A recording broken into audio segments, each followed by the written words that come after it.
What happens when the person you thought you knew never existed at all? The rain came down in sheets that Tuesday night, streaking the windows of the small cafe on Maple Street. Inside, a woman sat alone at a corner table, her fingers wrapped around a ceramic mug that had long gone cold. Her name was Emma, and she was waiting for someone who would never arrive. Not anymore. Not after everything that had fallen apart 3 weeks ago. But here's the thing about broken hearts and shattered trust. They don't announce themselves with dramatic music or warning signs. They creep in slowly, disguised as late-night text messages, as cancelled plans, as a lover's eyes that can't quite meet yours when you ask the simplest questions. Emma had met him on a crisp October evening 16 months earlier. His name was Daniel, at least. That's what he told her. He had approached her at an art gallery opening, commenting on a painting she'd been studying, a turbulent seascape that seemed to shift between chaos and calm depending on where you stood. He said something about how beauty often hides in the contradiction, in the spaces between what we see and what we feel. She remembered thinking his observation was either brilliantly profound or perfectly rehearsed. Either way, she was captivated. The first 3 months were a dream rendered in warm colors and soft edges. Daniel was everything she'd stopped believing existed, attentive without being suffocating, successful without being arrogant, present in a way that made her feel like she was the only person in his world. He worked in finance, he said. Something complicated with international markets and early morning calls. It explained the odd hours, the business trips, the phone calls he'd taken in another room. She never questioned it. Why would she? Trust is the foundation of love, and she'd built an entire cathedral on that single assumption. But foundations can crack. Sometimes all it takes is one wrong question, asked at the wrong time. Emma had been cleaning their shared apartment, his suggestion, moving in together after just 6 months, another sign of his commitment when she found the passport. It was tucked behind a stack of old tax documents in his desk drawer. The drawer he always kept locked except this one careless morning. She hadn't been snooping. She'd been looking for envelopes. That's what she'd tell herself later, over and over, as if intention could somehow soften the blow of what she discovered. The passport had Daniel's photo, but not Daniel's name. The name read Marcus Ashford, and the birth date was different, 2-3 years older than he'd claimed. Her hands trembled as she opened it, as she saw the stamps from countries he'd never mentioned visiting. Dates that overlapped with times he said he'd been in the city, working late, thinking of her. The room seemed to tilt. She sat down on the floor right there, surrounded by scattered papers and the ruins of everything she thought she knew. When he came home that evening, she was waiting at the kitchen table with the passport placed carefully between them like evidence in an interrogation room. His face did something strange when he saw it, not quite shock, not quite relief, but something in between. Recognition, maybe. The look of a man who'd been expecting this moment, who'd rehearsed it in his mind so many times that now, faced with its reality, he almost seemed grateful it had finally arrived. The truth came out in fragments, reluctant and painful, like pulling glass from a wound. His real name was Marcus. He worked for a government agency, he said, something he couldn't fully explain. There had been threats, credible ones. He'd been placed in a kind of protective situation, given a cover identity. When he met Emma, he wasn't supposed to get involved with anyone. It was against protocol. But he had fallen for her, genuinely, desperately. And by the time he realized how deep he was, there was no clean way out. Every day he didn't tell her became another lie stacked on top of the first, a tower of deception that he knew would eventually collapse. She asked him if Emma was even his first fake relationship. The silence that followed told her everything. His eyes welled up, which somehow made it worse. She would have preferred anger, defiance, anything but this broken version of remorse that sat across from her, looking like a stranger wearing the face of someone she loved. They say that the opposite of love isn't hate, it's indifference. But Emma couldn't reach either. She was trapped in a strange purgatory between wanting to scream and wanting to understand, between the impulse to throw him out and the desperate hope that maybe, somehow, there was a version of this story where they could survive. She asked him to leave that night. He didn't argue. He packed a bag with the mechanical efficiency of someone who'd done it many times before, in many other lives, with many other versions of goodbye. That was 3 weeks ago. Since then, Marcus or Daniel, or whoever he really was, had tried everything. Letters slipped under her door. Voicemails that started confident and ended broken. Text messages that arrived at 2 in the morning. Rambling apologies that read like confessions from a man drowning in his own guilt. He claimed he'd quit his job, that he'd given up everything that had required him to live in shadows. He said he wanted redemption, that he would spend the rest of his life proving he could be the man she deserved, not the phantom she'd been in love with. But here's what he didn't understand. What he couldn't understand, redemption isn't something you can demand or earn through persistence. It's not a transaction. It's a grace that only the wounded can offer, and even then, only if they choose to. Emma didn't know if she had that grace in her. Some nights she'd lie awake, replaying moments from their relationship, trying to figure out which parts were real and which were performance. The way he laughed at her jokes was that genuine. The tears he'd shed when she told him about her father's death, were those tears for her pain or for the role he was playing? How do you separate the truth from the lie when they've been woven together so tightly that pulling one thread unravels everything? And yet there was something in his latest message, received just this morning, that had made her pause. He'd written about the first night they met, about the painting at the gallery. He said he'd lied about many things, but not about that, not about seeing her standing there, lost in thought, and feeling something shift inside him that had nothing to do with his assignment or his cover or any of the machinery of deception he'd built his life around. He said falling for her was the first true thing he'd done in years, and losing her was teaching him the price of living a false life. Emma stared at those words for a long time. Outside her window, the city continued its indifferent rhythm, people rushing through their own stories of love and loss and the complicated spaces in between. She thought about forgiveness, about whether it was even possible to forgive someone for stealing not just your trust, but your reality. She thought about the version of herself that existed in his memory, and whether that woman was the same one sitting here now, fundamentally changed by betrayal. What she didn't know yet, what she couldn't know, was that at that very moment, Marcus was standing outside in the rain, working up the courage to knock on her door one final time. And in his hand, he held something that would change everything she thought she understood about their story, proof that the web of lies went deeper than either of them had imagined, and that some truths are so devastating they make the lies seem merciful by comparison. The knock, when it came, was so soft that Emma almost didn't hear it over the sound of her own heartbeat. 3 gentle taps, tentative, as if the person on the other side was afraid of disturbing the silence. She knew it was him before she even moved. Some part of her had been waiting for this moment, dreading it and longing for it in equal measure. She opened the door slowly, and there he was. Marcus looked different, somehow smaller, diminished. His hair was plastered to his forehead from the rain, water dripping from his jacket onto the hallway floor. But it was his eyes that struck her most. They carried a weight she hadn't seen before, something beyond guilt or remorse. It was fear. Raw, undiluted fear of a man who had finally run out of places to hide. He didn't ask to come in. Instead, he held out an envelope, its edges softened by moisture. His hand was shaking. "Before you read this," he said, his voice barely above a whisper, "I need you to know that everything I'm about to tell you, everything in here, is the truth. The whole truth. And I understand if you never want to see me again after this. I understand if you hate me, but you deserve to know." Emma took the envelope without speaking. The paper felt heavy in her hands, weighted with the promise of revelation or the threat of more destruction. She couldn't tell which. She stepped back, leaving the door open, and he took it as the invitation it was. He entered her apartment like a ghost, returning to a place it once haunted. Hesitant and careful, as if afraid his presence might shatter something fragile. Inside the envelope were photographs. The first showed a young woman, maybe 25, with bright eyes and dark hair pulled back in a ponytail. She was laughing at something off camera, caught in a moment of unguarded joy. Emma felt a strange pang looking at her, this beautiful stranger whose happiness seemed to radiate from the frozen image. The second photograph showed the same woman, but different. She was thinner now, her eyes hollow, standing in what looked like a hospital corridor. The timestamp in the corner read nearly 4 years ago. Her name was Sophia, Marcus said from where he stood near the window, keeping his distance. "She was my partner. Not in the way you're thinking. We worked together.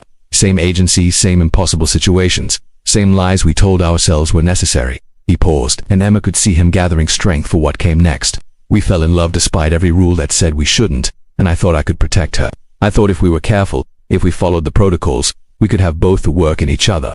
I was wrong." The rain intensified outside, drumming against the windows like an urgent message. Emma sat down on the couch, the photographs spread before her on the coffee table. There were more surveillance images, official documents with sections blacked out, a wedding photo that showed Marcus and Sophia standing together, both looking younger, both wearing expressions that spoke of defiant happiness in the face of something dangerous. "We got married in secret," Marcus continued, his voice gaining a steadiness that suggested he'd rehearsed this confession many times in his mind. "My supervisors didn't know. Hers didn't know. We thought we were being clever. But in our line of work, secrets have a way of becoming weapons. There was an operation, a routine surveillance assignment that went wrong. Someone had leaked information. Sophia's cover was blown." He stopped, his jaw tightening. "They took her, the people we'd been tracking. They took her and they hurt her, Emma, for 3 days. They hurt her while we scrambled to find where they'd taken her." Emma's breath caught. She looked at the hospital photo again, seeing it now with terrible clarity, the hollow eyes, the brittleness of someone who'd been broken and poorly mended. "Did you find her?" "We did, but by then she was already gone. Not physically, we got her out. Got her to a hospital, but something inside her had been destroyed. She developed severe PTSD, couldn't sleep, couldn't trust anyone. She looked at me like I was a stranger, like I was one of them." His voice cracked. "The agency offered her counseling, a new identity, a fresh start, somewhere safe. She took it. She took it and she made me promise never to contact her again. She said every time she looked at me she saw the moment they grabbed her, the moment our carefully constructed lie fell apart. The apartment felt too small suddenly, too full of grief and confession. Emma understood now the shadows she'd seen in Marcus's eyes during their relationship, the moments when he'd seemed to disappear into himself even while sitting right beside her. He'd been carrying this, the weight of having lost someone because he loved them, because that love had made them vulnerable. After Sophia left, I changed, Marcus said. I requested a transfer, took assignments that kept me isolated. I told myself I'd never get close to anyone again. That's what Daniel was, a cover identity, yes, but also a shield. Someone who could interact with the world while Marcus Hashford stayed buried under all the guilt and the what-ifs. He turned to face her directly now. And then I met you, and for the first time in 2 years I felt like I could breathe again. You made me want to be real. But I was terrified, Emma, terrified that what happened to Sophia would happen to you. So I kept you at arm's length in the only way I knew how, by keeping you close to Daniel but far from Marcus. Emma's mind was reeling. She'd spent 3 weeks angry at him for the deception, for stealing her reality and replacing it with fiction. But this reframed everything. He hadn't lied because he was a con artist or a sociopath. He'd lied because he was traumatized, because he was trying to protect her from dangers she didn't even know existed. It didn't make it right, but it made it human. Painfully, devastatingly human. Why are you telling me this now? She asked. Marcus pulled out another document from his jacket pocket. This one was official, embossed with a seal she didn't recognize. Because I meant what I said. I quit. This is my resignation, processed and accepted. As of last week, I don't work for them anymore. I have no cover to maintain, no secrets to protect. I'm just Marcus now. Just a man who destroyed something beautiful because he was too broken to believe he deserved it. He set the document on the table beside the photographs, and because Sophia reached out to me last month for the first time in over 2 years, Emma's head snapped up. What? She's in therapy, real therapy, the kind that helps you put broken pieces back together. She said she's been working on forgiving herself, forgiving me, forgiving the whole terrible situation. She said she realized that I didn't destroy her life, the people who took her did. I was just another victim of the same system that failed her. He smiled, but it was sad, fragile. She told me something else too. She said that she hopes I haven't been alone all this time, that she hopes I found someone who could see past all the damage. The apartment was silent, except for the rain and the distant sound of traffic below. Emma looked at the photographs again, at Sophia's face in happier times, at the official documents that represented the end of Marcus's hidden life. She thought about the difference between deception born of malice and deception born of fear. She thought about the man she'd loved as Daniel and the man sitting before her as Marcus, and how they were both real and both illusions, depending on how you looked at them. I don't know if I can forgive you, she said finally, her voice steady despite the chaos in her heart. Not yet. Maybe not ever. You took away my choice, Marcus. You decided what I could handle, what I should know. That's not protection, that's control dressed up in good intentions. He nodded, accepting the blow. You're right, you're absolutely right. But, she continued, and she saw him tense at that word, at the possibility it represented. I understand why you did it now, and I think. She paused, choosing her words carefully. I think maybe we were both in love with ideas of each other. I loved Daniel, who was perfect and uncomplicated. You loved a version of me that existed outside the darkness of your real life. Neither of those people actually exist. Marcus moved closer, slowly, as if approaching something wild that might flee. So what do we do? Emma looked at him, really looked at him for the first time since discovering the passport. She saw the scars he carried, visible and invisible. She saw a man who'd spent years living in the gap between who he was and who he had to pretend to be. She saw someone who was trying desperately to close that gap, to become whole. And she saw something else too, something she'd been trying not to acknowledge. She saw that despite everything, despite the lies and the hurt and the shattered trust, some part of her still loved him, not Daniel, not the fiction, but Marcus, with all his damage and desperation and determination to be better. I don't know, she admitted, but I think she took a breath, feeling like she was about to step off a cliff with no certainty of what waited below. I think maybe we start over. No more secrets, no more protecting me from truth. You be Marcus completely and honestly, and I'll decide for myself what I can handle. Something shifted in his expression, hope breaking through like sunlight through storm clouds. But before he could respond, Emma's phone buzzed on the table. She glanced at it, expecting spam or a work email. Instead, she saw a message from an unknown number. Her blood went cold as she read the words. Ask him about the real reason he left the agency. Ask him what he did in Prague last year. Ask him why they really let him resign. She looked up at Marcus, the phone trembling in her hand, and saw that his expression had changed entirely. The hope was gone, replaced by something that looked like terror. Emma, he said, his voice urgent now. Who sent that? But she already knew the answer, or at least sensed it. The lies, it seemed, went deeper still. And whatever Marcus had told her tonight, whatever truth he'd offered, it was only one layer of a deception that was far from over. Marcus moved before Emma could process what was happening. He crossed the room in 3 quick strides, took the phone from her hands, and read the message. His face went through a series of transformations: confusion, recognition, and then something that looked disturbingly close to resignation. He deleted the message with a swipe of his thumb, but they both knew it was too late. The words had already burned themselves into Emma's mind like a brand. "Give me my phone back," she said, her voice low and dangerous. He handed it to her without argument, then walked to the window and pressed his forehead against the cold glass.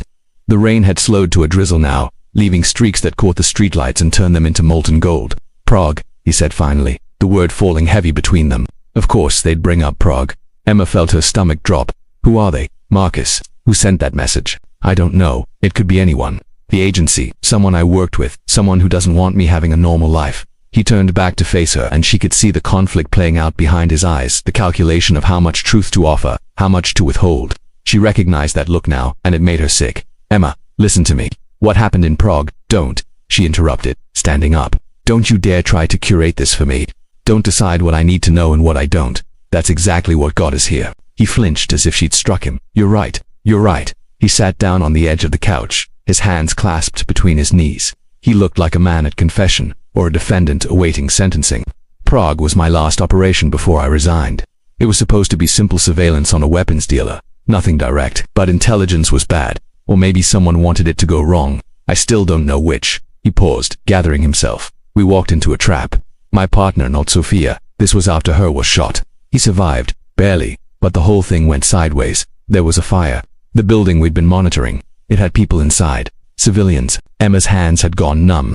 She sat back down slowly, afraid that if she moved too quickly, she might shatter. "How many?" "3 confirmed dead. 6 injured. The investigation cleared me of direct responsibility. The fire wasn't caused by our team. It was set deliberately by the people we were tracking but ... He looked at his hands as if seeing them covered in something invisible. "I was the senior operative. It was my call to enter the building. My decision that led to those people being there when it burned." The apartment seemed to contract around them, the walls pressing in with the weight of what he'd just revealed. Emma tried to imagine it: the smoke, the screams, the terrible math of people trying to calculate responsibility in the aftermath of chaos. She tried to imagine Marcus standing outside that building, watching it burn, knowing that his choices had set events in motion, even if his hands hadn't lit the match. "They let you resign," she said slowly, piecing it together. "They didn't fire you. They let you walk away. The official report said I followed protocol. The unofficial truth is that they needed someone to blame who wasn't officially blamed. So they accepted my resignation, gave me a clean record, and made sure I understood that I should disappear quietly." His voice had gone flat, emotionless, the tone of someone reciting facts about a stranger's life. "I became Daniel 2 months later. A man with no past, no guilt, no body count following him around like ghosts." Emma stood up again, unable to sit still with all of this inside her. She paced to the kitchen, poured herself a glass of water she didn't drink, paced back. "So when you met me," she said, "you were running from that too. Not just from what happened to Sophia. From Prague, from the fact that people died because of you." "I was running from myself," Marcus corrected quietly. "From the person I'd become, someone who'd convinced himself that the ends justified the means, that casualties were acceptable if the mission succeeded. Meeting you, God, Emma, meeting you was like finding air when you'd forgotten what breathing felt like. You looked at Daniel and saw someone good, someone worth knowing. I wanted so desperately to be that person. But you're not Daniel," she said, and it wasn't cruel, just true. "You're Marcus. And Marcus carries all of this." She gestured vaguely, encompassing the photographs of Sophia, the invisible ghosts of Prague, the architecture of lies they'd built their relationship on. "You can't split yourself into pieces and expect the parts you show me to be real. That's not how people work." He nodded, and she could see tears tracking down his face now, silent and steady. "I know that now, but knowing something and believing it are different things. I spent so long being whoever I needed to be for the job that I forgot how to just be Marcus. I'm not even sure who that is anymore." Emma's phone buzzed again. She looked at it warily, half expecting another cryptic message. But this time it was different.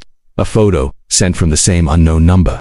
The image showed Marcus, or was it Marcus? The man in the photo looked similar but harder somehow. Standing in front of what appeared to be an industrial building, he was with 2 other people, their faces blurred. The timestamp said 15 months ago, which meant it was taken right before he met Emma. The caption read, "Ask him where this was taken. Ask him about the Moscow assignment." Emma felt the floor tilt beneath her feet. 15 months ago, that meant he'd been on assignment when they met, when he'd approached her at the gallery. The entire foundation of their relationship, the chance encounter she'd treasured as fate, suddenly looked like something else entirely, something calculated. She showed him the phone without saying a word. The color drained from his face. "Emma, I can explain, was I a target?"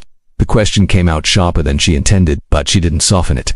Was meeting me part of some operation? No, God no. He stood up, reaching for her, but she stepped back. Moscow was finished by the time I met you. That photo, it was taken at the debrief facility. I was there closing out the paperwork, the final reports. I was done, Emma. I was already planning to resign, but you hadn't resigned yet. She felt something crystallizing inside her, a terrible clarity. You were still active, still in play. So when you met me that night, you were what? Still being Marcus the operative. Still capable of running surveillance, building covers, manipulating situations. It wasn't like that. But his voice lacked conviction. And they both heard it. Then what was it like? Help me understand, Marcus, because from where I'm standing, it looks like every single thing about us was a lie. The gallery, the painting, your perfect observation about beauty and contradiction, was any of that real, or was it just training? Just another technique in the handbook for how to seduce a civilian. The word seduce hung in the air between them, ugly and sharp. Marcus looked like he'd been gutted. I saw you standing there, he said, his voice breaking. I saw you and I thought you were beautiful and I wanted to talk to you. That's the truth. Was I still technically employed? Yes. Was I practiced at talking to strangers, at making connections quickly? Yes. But Emma, I swear to you, approaching you had nothing to do with work. I was there that night trying to remember how to be a normal person. The gallery wasn't surveillance, it was therapy. Emma wanted to believe him. Some part of her, the part that still loved the moments they'd shared regardless of their origin, desperately wanted to accept that explanation. But another part, the part that had been awakened by betrayal and was now hypersensitive to deception, couldn't let it go. Who's sending these messages, and why now? I don't know, Marcus said, but she could see him thinking, calculating. Someone who knows about my past. Someone with access to classified information. That narrows it down, but not by much. Could be a colleague who thinks I got off too easy. Could be someone from a foreign intelligence service trying to destabilize me. Could be he stopped abruptly. Could be what? He walked back to the window, his shoulders tense. Could be the agency itself making sure I stay quiet, reminding me that my clean resignation came with strings attached. The implications of that settled over Emma like fog. If his former employers were watching him, tracking him, sending threatening messages, then she was part of that equation now. Just by being connected to him, she'd become visible to people who operated in shadows and dealt in leverage and coercion. The danger he'd tried to protect her from by keeping her at arm's length that had found her anyway. You need to leave, she said suddenly. Emma, I mean it. Marcus, right now, if someone's watching you, monitoring who you talk to, they already know you're here. They've probably been tracking every attempt you've made to contact me. She felt panic rising in her chest, cold and suffocating. Whatever clean break you thought you were making, it's not clean.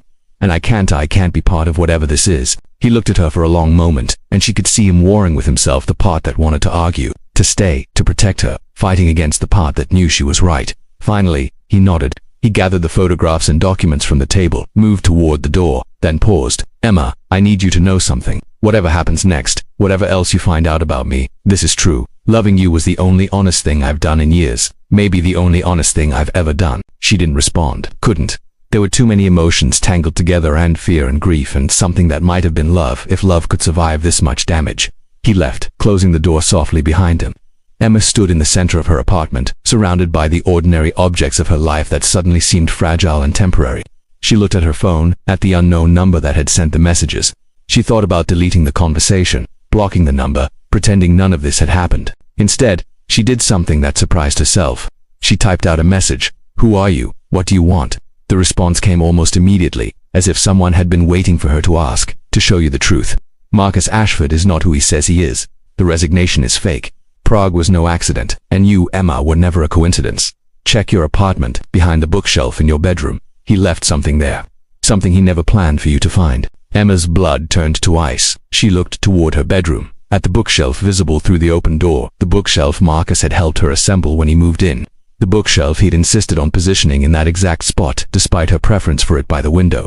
Her legs felt unsteady as she walked toward it, her mind trying and failing to construct innocent explanations for what she might find. She pulled the bookshelf away from the wall with effort, her arms straining against its weight. At first, she saw nothing.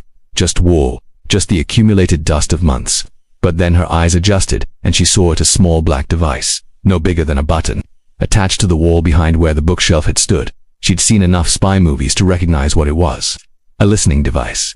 Marcus had bugged her apartment. The device sat in Emma's palm like a malignant seed, cold and impossibly light for something that had shattered what remained of her world. She stared at it, her mind fragmenting into 1,000 competing thoughts, each one more terrible than the last. How long had it been there? What had it heard? Every vulnerable conversation, every phone call with her sister about the breakup, Every moment she'd cried alone in her bedroom thinking she had privacy, all of it had been transmitted somewhere, recorded, analyzed by someone who was either Marcus or someone Marcus was reporting to. She felt violated in a way that went beyond anything she'd experienced before. The lies about his identity were one thing, painful, yes, but at least they were lies about him. This was different. This was an invasion of her, a theft of the most intimate parts of her life. She thought about all the nights she'd spent in that bedroom, changing clothes, talking to herself, existing in the unguarded way people do when they believe they're alone. Someone had been listening. Someone had been compiling a record of her private self. The rage came suddenly, white-hot and clarifying. She grabbed her jacket, shoved the device in her pocket, and was out the door before she could second-guess herself. She knew where Marcus was staying. He'd mentioned it in one of his messages.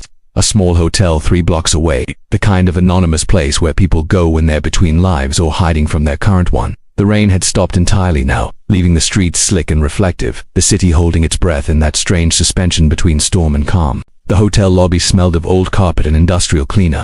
The clerk barely looked up as Emma moved past the desk toward the elevator.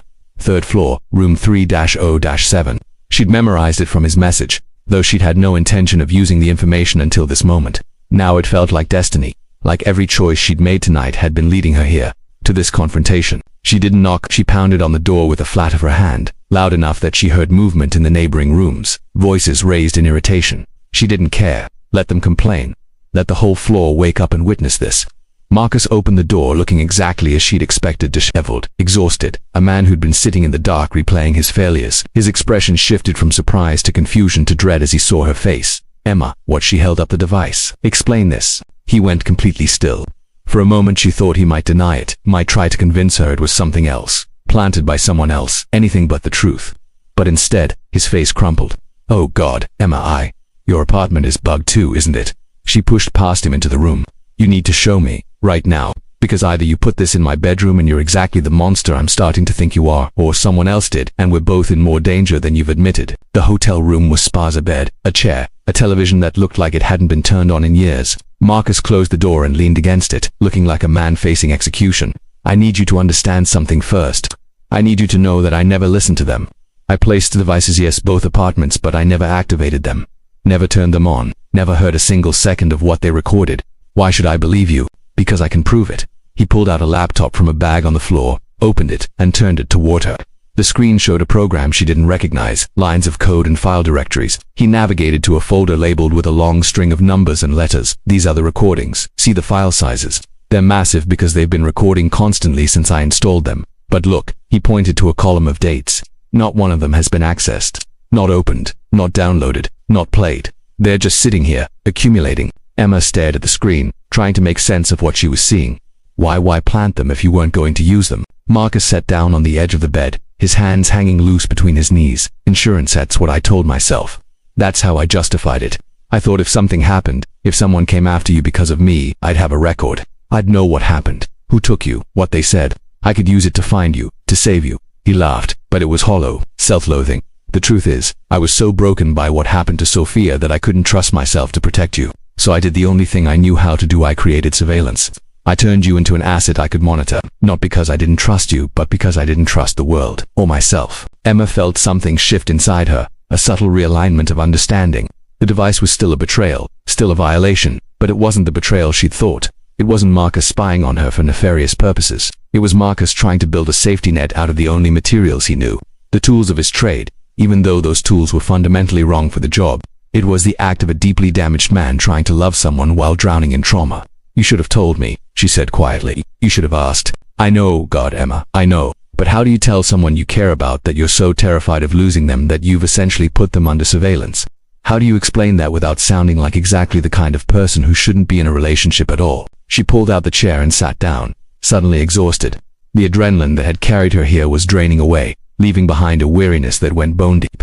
You couldn't explain it because it's not explainable. It's just wrong, Marcus. No matter how scared you were, no matter how much you thought you were protecting MIT was wrong. I know, and the fact that you never listened to them doesn't make it okay. You still took away my privacy. You still made me into a subject without my knowledge or consent. I know. She looked at him. This man who'd been so many different people, Daniel, the perfect boyfriend, Marcus, the traumatized operative, whoever he'd been in Prague, whoever he'd been with Sophia. She wondered if there was a version of him underneath all of that. Something authentic and whole, or if he'd been fractured for so long that the pieces no longer remembered how to fit together. Who sent me those messages? She asked. And don't say you don't know. You've had time to think about it. You have theories. Marcus was quiet for a long moment, his eyes distant. There's someone, he said finally. A woman I worked with named Catherine Reeves. She was part of the Prague operation. After it went wrong, she blamed me publicly during the internal review. Said I'd ignored intelligence, made reckless calls. The official report cleared me, but she never accepted it.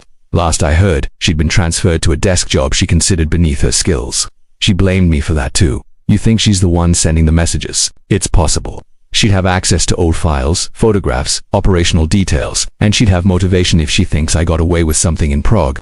Watching me try to build a normal life would drive her crazy. He looked at Emma. But there's something you need to understand. If it is Catherine, she's not just trying to mess with my head. She's trying to destroy any chance I have at redemption. And that means she won't stop with messages. She'll escalate. Emma felt a chill run down her spine.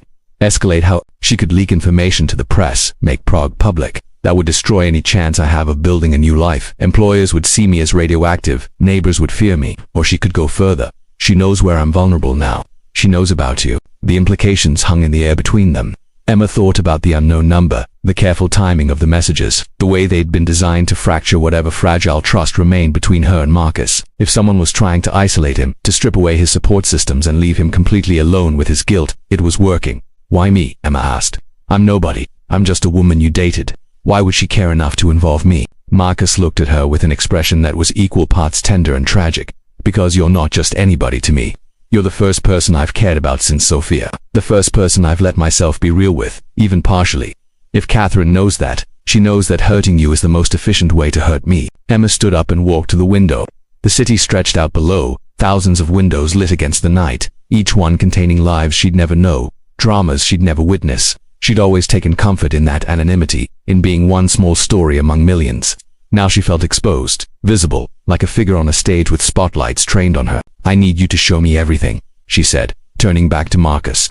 Every file, every piece of information you have about Prague, about Catherine, about your past. No more edited versions. No more protection. If I'm already involved, if I'm already at risk, then I deserve to know exactly what I'm dealing with. Marcus hesitated, and she could see him wrestling with instincts that ran deep. Finally he nodded and opened another folder on the laptop. What followed was an education in a world Emma had never wanted to understand. There were after-action reports written in the clinical language of military bureaucracy. Photographs of the building in Prague before and after the fire. The contrast between them obscene. Witness statements from survivors, their words translated but the trauma universal. Email chains between Marcus and his supervisors, the tone shifting from professional to defensive to desperate as the investigation unfolded. And there were files on Catherine Reeves, her service record, which was impressive in its scope and troubling in its patterns, multiple complaints from colleagues about her methods, notations about psychological evaluations that suggested someone with control issues and difficulty accepting authority. There were also personal notes, Marcus's own observations written in a kind of shorthand that took Emma a moment to decode. See becoming increasingly unstable, fixated on Prague outcome, recommends psychiatric evil but request denied. Another entry dated 3 months ago. See spotted outside facility, attempted contact, refused to engage. Suspect monitoring. She's been watching you, Emma said, feeling the pieces fall into place. For months. She knew about me before you even resigned. Probably, Marcus confirmed. Which means she's been planning this. The messages aren't spontaneous. They're part of something bigger. Emma's phone buzzed. They both froze. She pulled it out slowly, already knowing what she'd find. Another message from the unknown number. Very touching reunion. But you're asking the wrong questions, Emma. The device in your apartment wasn't the only one. Check your purse, the lining, and ask yourself if Marcus never activated his devices. Who did? Emma's hands shook as she grabbed her purse and tore at the lining. It came away easily as if it had been tampered with before. And there, nestled in the foam padding, was another device, smaller than the first, more sophisticated. And unlike the one behind her bookshelf, this one had a small LED light that blinked green, indicating it was active. She looked at Marcus, saw her own horror reflected in his face. This isn't you, she said.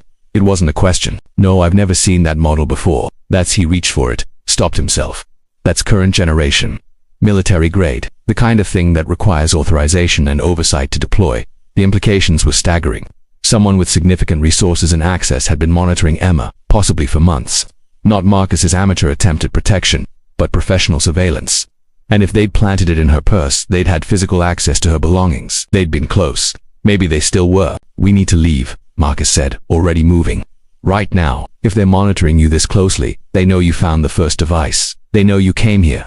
We have maybe minutes before the lights went out, not just in the hotel room but throughout the entire building. Through the window Emma could see that the blackout extended down the block, a perfect rectangle of darkness in the glowing grid of the city, too precise to be coincidental, too targeted to be anything but intentional. In the darkness, Marcus's voice was steady but urgent. Emma, listen to me very carefully. Someone just cut the power to this building. That means they're coming. We need to move now. Stay low, and whatever happens, don't let them separate us. Do you understand? She nodded, then realized he couldn't see her. Yes, she whispered. They moved toward the door just as they heard footsteps in the hallway, multiple sets, moving with military precision. Not running, but advancing with the confidence of people who knew their target had nowhere to go. Emma felt Marcus's hand find hers in the darkness, his grip tight and protective. And then she heard Ita's voice from the hallway, female and cold, speaking just loud enough to be heard through the door. Marcus, we both know how this ends. You can come out voluntarily and we'll talk like civilized people, or I can come in and retrieve you, which would be messy and might endanger your friend. You have 10 seconds to decide. Emma felt Marcus tense beside her. She knew that voice from the files they'd just reviewed, from the cold professionalism of her service record. Catherine Reeves had found them, and whatever she had planned, it had been carefully orchestrated to leave them with no good options. What do we do? Emma whispered. Marcus was silent for a moment, thinking, calculating odds. Then he did something Emma didn't expect. He squeezed her hand once, gently, and said loud enough for Catherine to hear, "We're coming out, but Emma goes free. Whatever this is about, it's between you and me." Catherine's laugh echoed in the hallway, sharp and humorless. "I'm afraid it's much more complicated than that, Marcus. You see, Emma isn't just collateral damage in your sad little redemption story. She's the key to everything, and once I explain why, you're going to wish you'd never resigned. You're going to wish you'd stayed buried in your lies. Because the truth," she paused, savoring the moment, "the truth is so much worse than anything you've imagined.